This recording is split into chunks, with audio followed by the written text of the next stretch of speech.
berzina harus dipukul. Kalau dia misalnya dia sudah janda, dia malah harus dirajam sampai mati. Nah, kini persoalan muncul apa? Persoalan muncul orang tu tidak dihukum dengan hukum hudud sehingga dia hidup tetap masih menjalankan kehidupannya, dia hamil. Nah, karena dia hamil muncullah risiko ikhtilaf ulama itu ada yang mengatakan boleh dinikahkan dengan yang menzinainya. Siapa yang menzinainya? Lalu kemudian kalau dia nikah, malah ada ulama mengatakan kalau dia nikah sebelum masa 6 bulan kehamilannya, maka dia boleh membangsakan anak itu kepada bapak biologisnya. Tapi kalau kurang 6 bulan, misalnya lebih 6 bulan lebih, makanya tidak boleh dibangsakan lagi. Artinya bapaknya itu, bapak biologis itu tidak boleh menjadi wali nikahnya. Jadi kalau ini kan istilahnya gini kok ketahuan hamil. Ketahuan hamil itu kan istilahnya belum beberapa bulan itu. Iya. Istilahnya belum beberapa bulan, taruhlah hamil itu terlambat itu sebulan 2 bulan ya kan. Iya. Jatuhnya dinikahkan itu berarti kan bisa bapak. Iya, itu sebagian ulama itu. Tapi yang dasar hukum syar'i itu dalam Al-Quran itu orang yang berzina itu harus dicambuk sebanyak sekali. Tidak ada di situ. Kalau itu dikatakan ya, ada ayat mengatakan az-zani wa az-zanu la yakunu ala zanin. Az-zaniyatu la yakunu ala zanin. Wa az-zani az-zani la yankiha itu punya. Itu ayatnya apa? Az-zaniyatu la yankiha, seorang pezina perempuan tidak mengawinikan dia kecuali zanin. Ya. Dan yang laki-laki, yang perempuan yang berzina, ya pasti ada yang berzinainya. Itu ayat sebetulnya adalah untuk menetapkan hukum bahwa kalau ada orang yang berzina pasti ada yang berzinai.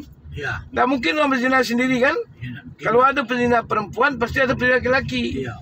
Nah, ujung ayat itu sebenarnya ya, nanti diulang ya. Di ujung ayat itu wa hurrima dzalika 'alal mu'minin. Diharamkan demikian itu bagi orang beriman. Artinya apa? Nikah itu tidak dimaksudkan nikah syar'i.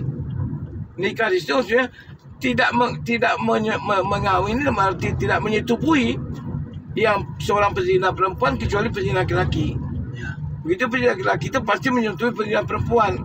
Nah, itu artinya menetapkan bahwa kalau ada yang berzina laki-laki pasti ada pezina perempuan, dan itu diharamkan.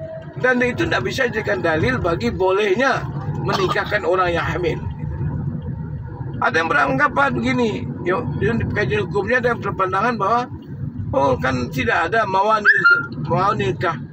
Tidak ada di dalam Al-Quran dan fikih yang menyatakan bahwa hamil itu menghalangi nikah. Memang tidak ada. Kenapa? Karena mengkonsep hamil itu Islam itu setelah nikah. Kalau orang belum nikah tidak bisa hamil. Banyak kami kalau nikah kan. Jadi oleh itu sesungguhnya memang inilah salah satu dari kerancuan ketika memang kita tidak melaksanakan hukum syariat. Ya, akhirnya apa? Orang yang mengerjakan pekerjaan yang haram kalau Allah Taala, ya itu balasannya luar biasa, dinikahkan. Jadi tidak dihukum tapi malah dinikahkan. Dalam Islam sebetulnya orang yang berzina itu bukan dinikahkan tapi dijildah, dicambuk. Itu hukum Islam. Nah, tapi karena kita tidak melaksanakan hukum Islam, muncullah maka banyak macam lagi, misalnya seperti untuk menjelaskan siapa keturunan, untuk jangan kemudian ada malu keluarga, segala macam menutup malu dengan berbagai-bagai alasan yang dianggap sebagai ya itulah bolehlah dinikah. Nah kemudian timbul lagi masalah, apakah nikahnya sah atau tidak? Ada yang menyatakan nikahnya itu tidak sah. Iya sah, tapi nanti diulang lagi. Ya kalau sah ngapain diulang? Ya kan? Ada yang mengatakan boleh dinikahkan tapi nanti setelah anaknya lahir dinikahkan lagi. Berarti nikah itu tuh untuk mentolerir zina. Kan sama itu tuh. nikah hanya untuk mentolerir zina. Sampainya lagi anaknya. Kalau misalnya memang sudah sah, kenapa harus dikawinkan lagi? Nah, jadi ini kerancuan. Amo melihat dan bidang hukum rancu hukumnya. Ya, tidak tegas gitu. Jadi kalau apa ya, intinya anak yang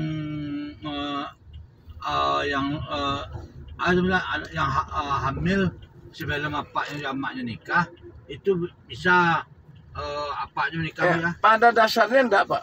Enggak. Pada dasarnya itu adalah anak zina. Itu anak yang tidak syar'i. Tidak syar'i itu anak yang lahir bukan karena alasan syar'i. Iya. Kenapa? Karena zina. Itu artinya ghairu masyru' namanya. Ghairu masyru' itu anak yang tidak disyariatkan. Artinya lahir dari ibu bapa yang tidak disyariatkan. Itu namanya ghairu masyru'. Ya. Nah, sebetulnya bagi anak zina atau bapak yang menzinai ibunya itu tidak punya hak untuk menikahkan. Nah, pertanyaan sekarang rancunya apa lagi? Sekarang kalau ada orang yang berzina, tidak apa, dikawinkan, berani nggak nanti dia terus terang, oh saya nggak berhak menikahkan karena sama hamil ibunya dulu waktu saya belum menikah, kan ada orang berani. Iya. Akibatnya apa yang terjadi? Hakim tidak nanya-nanya. Ya. Siapa bapak kandungnya ini, bukan kandungnya ini. Bolehlah babuik dia pun. Ya. Di surat nikah tuh. Ya, Bapak kandungnya bukan kandungnya. Nah, ada orang ngisian bapak ini bukan bapak kandungnya, bapak berzina. Kan ada orang kan? Nah, itulah. Jadi ketika hukum Islam tidak dilakukan secara konsisten sesuai dengan syariat, maka akibatnya terjadi kerancuan hukum seperti itu. Artinya siapa yang bertanggung jawab nanti ini terhadap itu? Oh, fatwa ulama. Ya, ulama yang bertanggung jawab. Apa kan pernah ada orang bertanya kamu itu?